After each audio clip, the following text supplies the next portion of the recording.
കഴിഞ്ഞ ക്ലാസ്സിൽ നമ്മൾ refraction through a prism discuss ചെയ്തു. നമ്മൾ ഒരു പ്രിസത്തിൽ കൂടെ ഇന്നലെ ലൈറ്റ് കടത്തി വരണമെന്നാ പറഞ്ഞത്. അത് ഏത് ടൈപ്പ് ലൈറ്റ് എന്ന് പ്രത്യേകം പറഞ്ഞിട്ടില്ല. വൈറ്റ് ലൈറ്റ് ആണ് വീഴുന്നതെന്ന് വെച്ചാൽ വൈറ്റ് ലൈറ്റ് ഇന്നലെ നമ്മൾ ഡിസ്കസ് ചെയ്യുമ്പോൾ അവിടെ നമ്മൾ ഉദ്ദേശിച്ച ലൈറ്റ് എന്ന് പറയുന്നത് അതിനെപ്പറ്റി സ്റ്റഡി ചെയ്യണമെങ്കിൽ ഏറ്റവും നല്ലത് ഒരു പർട്ടിക്കുലർ കളർ വേണം, ഒറ്റ കളർ.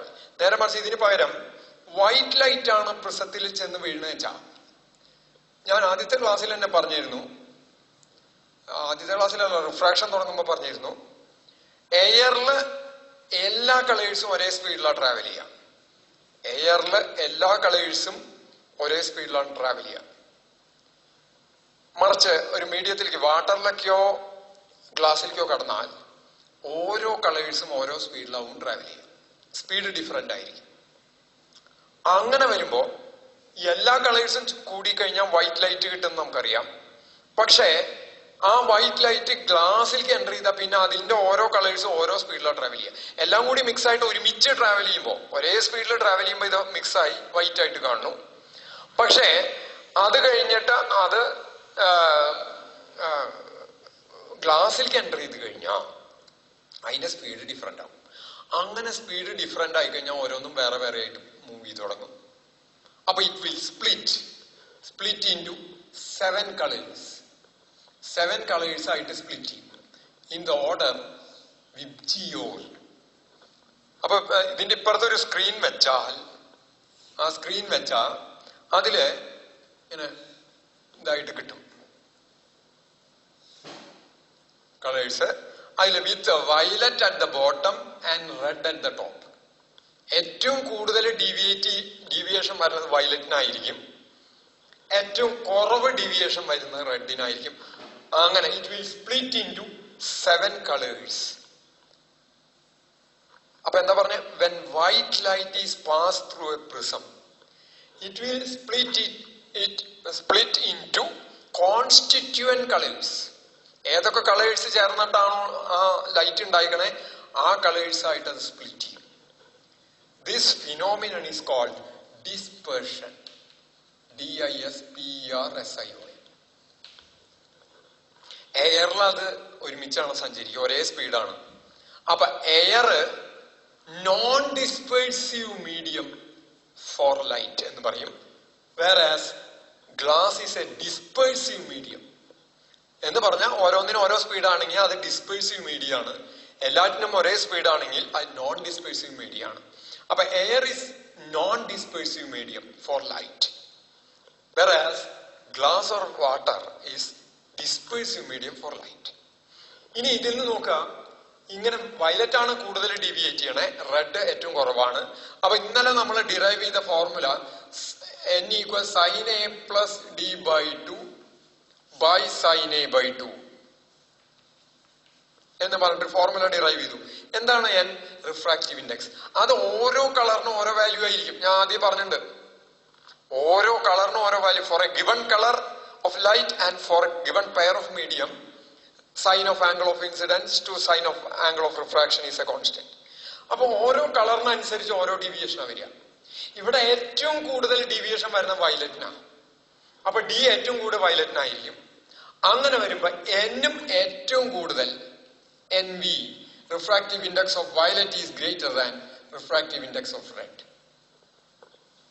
അങ്ങനെ വരുമ്പോ നോക്കൂ, ആദ്യം തന്നെ പറയണ്ട n = C/V, velocity of light in air by velocity of light in medium എന്ന് പറയണ്ടായി. അങ്ങനെ വരുമ്പോ ഇതിനെ ഞാൻ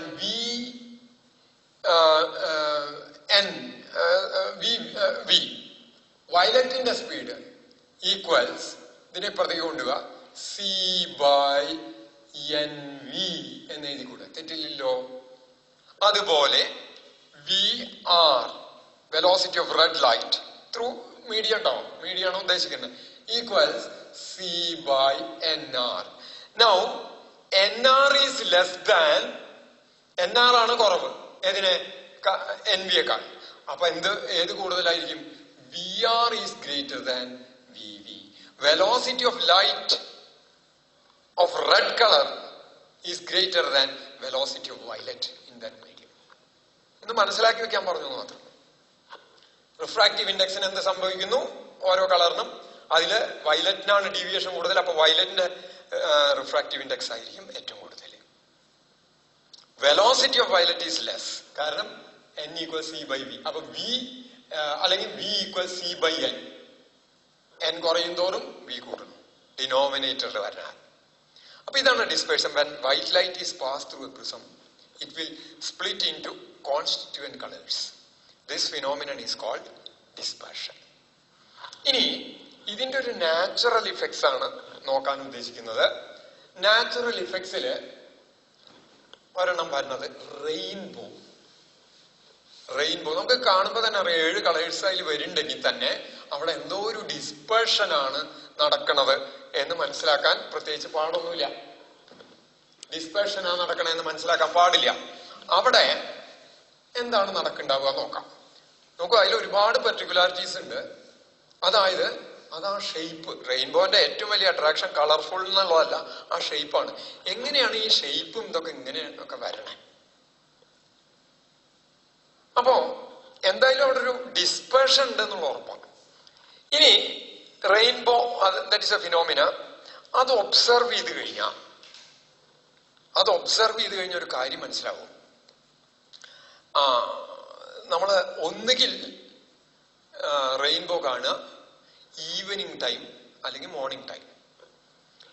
ഈവനിങ് ടൈമിലാണ് റെയിൻബോ കാണുന്നത് എങ്കിൽ that will appears in the east region. കിഴക്ക് ഭാഗത്താണ് റെയിൻബോ വരിക. എപ്പോ? ഈവനിങ്ങിലാ കാണുന്നേച്ചാണ്. പിന്നെ മഴക്കാലത്തെ കാണുള്ളൂ, അല്ലെങ്കിൽ മഴ പെയ്യാൻ വെമ്പി നിൽക്കുമ്പോഴേ മഴ പെയ്യും. ഇപ്പൊ പെയ്യാനുള്ള ഇതുണ്ട്, കാർമേഘമുണ്ട്. അങ്ങനെയുള്ള ക്ലിയർ സ്കൈ ആണെങ്കിൽ, വളരെ ക്ലിയർ സ്കൈ ആണ് കിഴക്ക് ഭാഗത്ത്, ഒരിക്കലും റെയിൻബോ കാണില്ല. കാർമേഘങ്ങൾ ഉണ്ടെങ്കിലേ കാണുള്ളൂ. പോരാ, കാർമേഘം ഉണ്ടായിട്ട് സൂര്യന് ലൈറ്റ് ചെന്നിട്ട് ആ കാർമേഘത്തിൽ വീണം. എവിടുന്ന്? പടിഞ്ഞാറെന്നുള്ള ലൈറ്റ് കിഴക്ക് ഭാഗത്ത് കാർമേഘത്തിൽ വീണാണ് അത് കാണുന്നത്. കാർമേഘം എന്ന് പറഞ്ഞാൽ വെള്ളത്തുള്ളികൾ, വാട്ടർ ഡ്രോപ്സ് ആണ്. ആ വാട്ടർ ഡ്രോപ്സ്, അപ്പൊ ഞാൻ ഇതിനെ വരയ്ക്കുമ്പോ ഇത് വെസ്റ്റ് ആയിട്ട് എടുക്കണമെന്ന് നിൽക്കുക, ഇത് ഈസ്റ്റ് ആണെന്ന് വിചാരിക്കുക. അപ്പൊ സൂര്യാസ്തമിക്കാൻ നിൽക്കുക. ഈവനിങ് ടൈമാണ്, ഇവിടുന്ന് സൺറൈസ് വരേണ്ടത് നിൽക്കുക. വൈറ്റ് ലൈറ്റ് ആണ്. അത് സാധാരണ വാട്ടർ ഡ്രോപ്പിലേക്ക് കിടന്നാൽ, ഇതിൽ ചെന്ന് വീണാൽ, ഇങ്ങനെ ഒരു വാട്ടർ ഡ്രോപ്പിലേക്ക് ചെന്ന് കഴിഞ്ഞാൽ, ഞാൻ തുള്ളിയെ വലുതാക്കി വരച്ചു എന്നേ ഉള്ളൂ, ഇത്ര വലിയ തുള്ളിയായിട്ടല്ല. അങ്ങനെ നിൽക്കണം. അതിലേക്ക് കിടന്ന ഉടനെ ഇവിടെ റിഫ്രാക്ഷൻ കം ഡിസ്പേർഷൻ നടക്കും. അപ്പൊ നമ്മൾ നോക്കുന്നത് ഇവിടുന്നാണ് കേട്ടോ. വെസ്റ്റ് സൈഡിൽ നിന്ന് ഈസ്റ്റിലേക്ക് നോക്കുമ്പോഴാണ് നമ്മൾ റെയിൻബോ കാണുന്നത്. അപ്പോ അത് എന്ത് നടക്കും? ഡിസ്പേർഷൻ നടക്കും. ഡിസ്പേർഷൻ നടന്നിട്ട് ഏതാണ് കൂടുതൽ ഡീവിയേറ്റ് ചെയ്യുക? വയലറ്റ് അല്ലെങ്കിൽ ബ്ലൂ ആണ്. റെഡ് ഏറ്റവും കുറവായിരിക്കും. ഇത് ഡിസ്പേഴ്സ് ചെയ്യും. ഇനി നമ്മൾ കാണണമെങ്കിൽ അവിടുന്ന് അത് തിരിച്ചിങ്ങോട്ട് വരണം. ഇത് വാട്ടർ ഡ്രോപ്പ് എന്ന് പറഞ്ഞാൽ ട്രാൻസ്പാരന്റ് ആണ്. അതിൽ കൂടെ ലൈറ്റിന് കടന്നു പോവുമായിരുന്നെങ്കിൽ, അതങ്ങനെ നേരെ പോവായിരുന്നെങ്കിൽ നമ്മൾ ഈ കളേഴ്സിനെ കാണില്ല. എന്തുകൊണ്ട്? അതങ്ങനെ പോവും, നമ്മുടെ കണ്ണിലെത്തുന്നില്ല. അങ്ങടാ പോണേ. ഇങ്ങടെത്തിയ കണ്ണിലേക്ക് എത്തിയാലേ നമ്മൾ കാണുള്ളൂ. അപ്പൊ കാണണ്ടെങ്കിൽ അത് നമ്മുടെ കണ്ണിലേക്ക് എത്തുന്നുണ്ടെങ്കിൽ അത് അവിടുന്ന് റിഫ്ലക്ട് ചെയ്യുന്നുണ്ട്. ആ റിഫ്ലക്ഷൻ എന്ന് പറയുന്നത്, ഇത് ഡെൻസർ ആണ്, പുറത്ത് റയറർ ആണ്. ഡെൻസർ ടു റയറർ പോവാണ്ട് ഇങ്ങോട്ട് റിഫ്ലക്ട് ചെയ്യുന്നുണ്ടെങ്കിൽ that reflection is total internal reflection. അപ്പൊ ഈ കളേഴ്സിന് ടോട്ടൽ ഇന്റേണൽ റിഫ്ലക്ഷൻ നടന്നിട്ട് ഇവിടെ നേരെ ഇങ്ങനെ വന്നു വീണു. അവിടുന്ന് ഒന്ന് ചെറുതായിട്ട് ബെൻഡ് ചെയ്യും, ഇങ്ങനെ വന്നു. ഇതേപോലെ വയലറ്റും അല്ലെങ്കിൽ ബ്ലൂ ഇവിടെ വന്നു വീണു, ഇങ്ങനെ വീണു.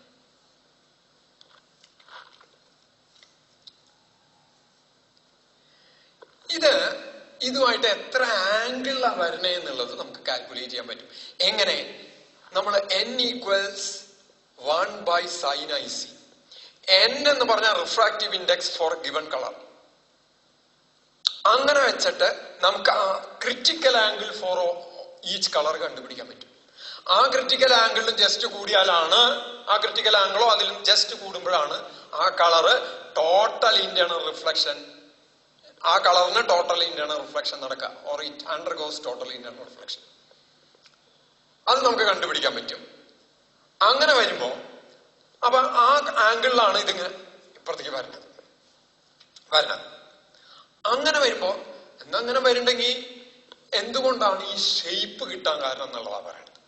അപ്പം റെയിൻബോ, ഇപ്പൊ ഞാൻ ഇവിടുന്ന് ഇങ്ങനെ വരയ്ക്കാണ്, റെയിൻബോ ഇങ്ങനത്തെ ഒരു ആർക്ക് ഷേപ്പ് അല്ലേ കാണുക, ആർക്ക് ഷേപ്പ് അല്ലേ കാണുക. എന്താണ് ഈ ഷേപ്പ് ഇങ്ങനെ വരാൻ കാരണം? അപ്പൊ ഇവിടെ ഇങ്ങനെ ഒരു ആംഗിൾ ഉണ്ട്. അപ്പൊ ഇത് ചെന്നിട്ട് ഒരു ഒബ്സർവറുടെ കണ്ണിൽ വീണാൽ, ഇത് ചെന്നിട്ട് ഇപ്പൊ ഈ റെഡ്,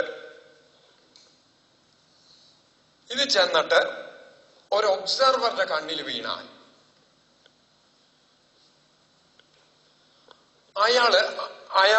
അയാൾക്ക് എന്താണ് ഇതാവണമെന്ന് വെച്ച് കഴിഞ്ഞാൽ, നോക്കൂ, ഈ ആംഗിൾ കാൽക്കുലേറ്റ് ചെയ്യാം.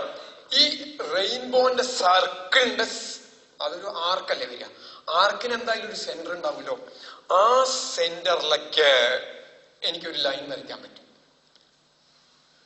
ആ ലൈൻ വരച്ച ഈ ആംഗിളും സെയിം ആയിരിക്കും, ഈ ആംഗിളും സെയിം ആയിരിക്കും. അപ്പൊ ഇത് കാൽക്കുലേറ്റ് ചെയ്ത റെഡിനെ സംബന്ധിച്ച് 42 ഡിഗ്രി 42.7 എന്നാ വരിക. വയലറ്റ് റെഡിന് ഇവിടെ 40, ഇതിലാ വരിക. അപ്പൊ എന്തുണ്ടാവും വെച്ച് കഴിഞ്ഞാൽ, ആ ആംഗിൾ പ്രകാരം ആ ആംഗിളിൽ കിടക്കുന്ന എല്ലാ വാട്ടർ ഡ്രോപ്സിനും റെഡ് ഇയാളുടെ കണ്ണിലെത്തും. അതിന്റെ അപ്പുറത്ത് 40 ഡിഗ്രിയിൽ കിടക്കുന്ന എല്ലാ ഡ്രോപ്പിന്നും ആംഗിൾ കിട്ടുന്നത് ക്രിട്ടിക്കൽ ആംഗിൾ കാൽക്കുലേറ്റ് ചെയ്താ എല്ലാ ഡ്രോപ്പിന്നും വയലറ്റ് ഇയാളുടെ കണ്ണിലെത്തും. അപ്പൊ അതിന്റെ എല്ലാം കൂടിയിട്ട് ഒരു യോജിപ്പിച്ച് വരച്ചാൽ what we will get is A arc shape. ഇപ്പൊ നമ്മുടെ കണ്ണുമായിട്ട് 40 ഡിഗ്രി ആംഗിൾ ഉണ്ടാക്കുന്ന എല്ലാ വാട്ടർ ഡ്രോപ്സിന്നും വയലറ്റ് കണ്ണിലെത്തുന്നു. അപ്പൊ 40 ഡിഗ്രി എന്ന് പറയുമ്പോ ഇങ്ങനെ 40 ഡിഗ്രി വരച്ചു, അതിന്നൊക്കെ വയലറ്റ് എത്തുക. ഇനി അതിന്റെ മുകളിലോ അല്ലെങ്കിൽ ഇതിലായിട്ട് 42 ഡിഗ്രി കിടക്കുന്ന എല്ലാ ഡ്രോപ്പിന്നും റെഡ് നമ്മുടെ കണ്ണിലെത്തും. ബാക്കി എല്ലാ കളേഴ്സും ഈ 40നും 42നും ഇടയിൽ കിടക്കും. കാരണം വിബ്ജിയോറിൽ നോക്കൂ, ഏറ്റവും എൻഡിൽ വയലറ്റ്, ഏറ്റവും മുകളിൽ റെഡ്. അപ്പൊ ബാക്കിയുള്ള അതിന്റെ ഇതിൽ കിടക്കണം. ഇനി എന്താ ഇങ്ങനെ അറസ്റ്റ് വരാൻ കംപ്ലീറ്റ് ആവാത്ത എന്താന്ന് വെച്ച് കഴിഞ്ഞാൽ, ഭൂമി ഒബ്സ്ട്രക്ട് ചെയ്യും, അവിടെ വന്നിട്ട് ഭൂമിയിൽ വന്നിട്ട് അവസാനിക്കണം. നേരെ മറിച്ച് ഇത് എയറോപ്ലെയിനിലോ അങ്ങനെ ഇരുന്നിട്ടാ കാണുന്ന വെച്ചാൽ ഫുൾ സർക്കിളായിട്ട് ആ കോക്പിറ്റിൽ ഇരിക്കുന്ന ആൾക്ക് മിക്കവാറും അത് ഫുൾ സർക്കിളായിട്ട് കാണാനും പറ്റും. അപ്പൊ ഇതിന്റെ ഒരു പിക്ചർ റെപ്രസെന്റേഷൻ ഞാൻ ഇതില് കാണിക്കാം. ഇതില് നോക്കിക്കൊള്ളൂ. നോക്കൂ, ഇവിടുന്ന് സൺറൈസ് വരുന്നു. സൺറൈസ് വന്നിട്ട് ഈ ഡ്രോപ്പിൽ നിന്ന് ഇവിടുന്ന് കടന്നു, അത് 7 കളേഴ്സ് ആയിട്ട് സ്പ്ലിറ്റ് ചെയ്തു. ഇവിടുന്ന് റെഡ്, ഇതാണ് ഒബ്സർവർക്ക് ഈ റെയിൻബോന്റെ സെന്ററിൽ കൂടെ വരയ്ക്കുന്ന ഈ ലൈൻ, ഇതുമായിട്ട് 42 ഡിഗ്രി ആംഗിൾ ഉണ്ടാക്കുന്നതിന്, അത് ഈ വാട്ടർ ഡ്രോപ്പിൽ നിന്നാണ് 42 ഡിഗ്രിയുള്ള റെഡ് ലൈറ്റ് വരണേ, ഇയാളുടെ കണ്ണിലെത്തുന്നു. ഈ ഡ്രോപ്പിൽ നിന്ന് 40 ഡിഗ്രിയില് വയലറ്റ് ഇയാളുടെ കണ്ണിലെത്തുന്നു. അപ്പൊ ഇതിന്റെ ഇടയിൽ ബാക്കിയുള്ള വാട്ടർ ഡ്രോപ്സ് നിന്ന് ഓരോ കളേഴ്സ് ആയിട്ട് എത്തുണ്ടാവും. ഒരേ ഡ്രോപ്പിൽ നിന്നല്ല എല്ലാ കളേഴ്സ് എത്തുന്നേ. ഈ ഡ്രോപ്പിൽ നിന്നാണ് റെഡ്, അതായത് ഇങ്ങനത്തെ ഒരു ആർക്ക് കംപ്ലീറ്റ് ചെയ്ത് കഴിഞ്ഞാൽ അതില് 42.4 കിടക്കുന്നതിനൊക്കെ റെഡ് എത്തി, 42 എന്ന് പറഞ്ഞാലും മതി. പിന്നെ 40 ഡിഗ്രിയിൽ കിടക്കുന്നതിനൊക്കെ വയലറ്റും എത്തി. ഇനി നോക്ക, ഇതേ സൺലൈറ്റ് ഇങ്ങനെ വന്നു വീണ് 2 റിഫ്ലക്ഷൻ, ടോട്ടൽ ഇന്റേണൽ റിഫ്ലക്ഷൻ നടന്നാൽ we will get secondary rainbow. ഇതിനെ ഒരു ടോട്ടൽ ഇന്റേണൽ റിഫ്ലക്ഷൻ നടന്നാൽ അതിനെ പ്രൈമറി റെയിൻബോ എന്ന് പറയും. 2 ടോട്ടൽ ഇന്റേണൽ റിഫ്ലക്ഷൻ നടന്നാൽ സെക്കൻഡറി റെയിൻബോ എന്ന് പറയും. ചിലപ്പോ ഈ പ്രൈമറി റെയിൻബോ വളരെ ക്ലിയർ ആണെങ്കിൽ അതിന്റെ മോൾ ഭാഗത്തായിട്ട് ഒരു സെക്കൻഡറി റെയിൻബോ കാണാറുണ്ട്. അവിടെ വരുമ്പോ കളറിന്റെ ഓർഡർ നേരെ റിവേഴ്സ് ആയിരിക്കും.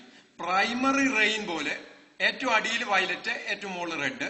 സെക്കൻഡറി റെയിൻബോല് മോള് വയലറ്റ്, താഴത്ത് റെഡ്. കാരണം 2 വട്ടം റിഫ്ലക്ഷൻ നടക്കുമ്പോൾ ഈ റെഡ് മുകളിലേക്ക് പോണത്, അല്ല, റെഡ് ഇവിടുന്ന് മുകളിലേക്കായി തിരിഞ്ഞു. അപ്പൊ മുകളിൽ വരുന്ന വയലറ്റും താഴത്ത് വരുന്ന റെഡ് ആയിരിക്കും.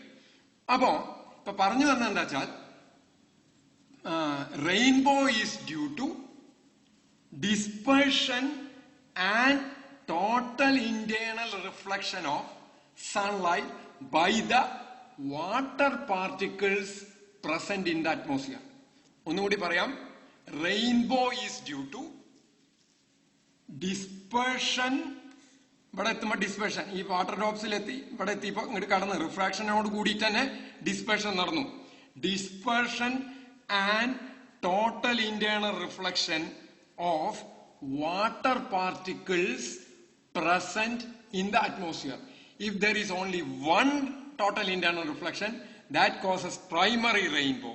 And if there are 2 total internal reflections, we will get secondary rainbow above the primary rainbow.